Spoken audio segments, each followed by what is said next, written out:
Imaginez, derrière un grand boulevard orléanais, 35 hectares de jardins habités, reliés par 20 km de Venelle. Le brouhaha de la ville s'estompe.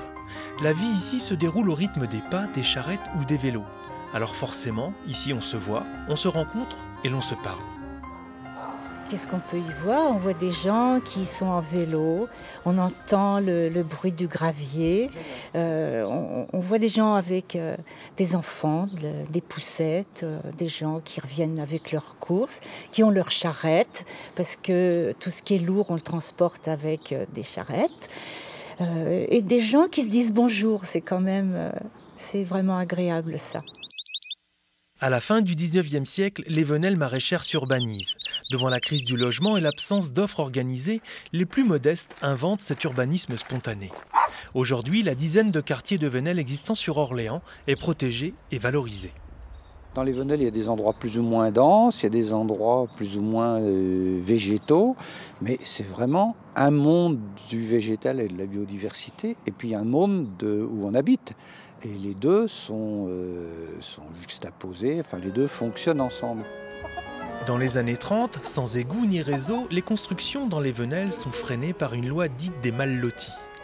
Les cités-jardins se construisent alors avec la volonté de normaliser l'espace urbain, comme une réponse à cet anti-modèle d'urbanisme que sont les Venelles.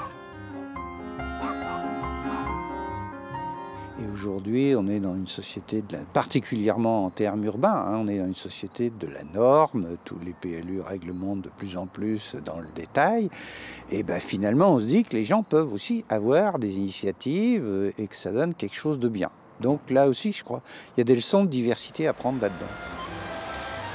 Aujourd'hui, à l'ère des écoquartiers, il reste beaucoup à inventer. Les Venelles proposent un mode de vie avec la nature en ville. Elles créent aussi du lien social, car l'espace commun, son entretien appartiennent aux habitants. L'initiative individuelle et collective des habitants est ici primordiale. Alors, entre normalisation excessive ou laisser-faire, les modèles ne sont pas à opposer, mais plutôt à conjuguer. C'est pas à la ville de tout dessiner, de tout décider, etc. C'est vraiment pas l'esprit des Venelles. L'initiative des habitants, c'est vraiment important. Bon, des fois, peut-être que la collectivité peut aussi, je dirais, encourager les gens, quand il y a à sortir d'un endroit où on est vraiment dans la friche et les gens ne savent pas comment se débrouiller, comment accéder, comment faire rentrer un engin, etc. L'avenir de nos villes est sans doute dans la coexistence d'un tissu urbain dense avec des commerces et des services et un envers, plus végétal, sans voiture, où des jardiniers feraient naître une biodiversité utile à tous.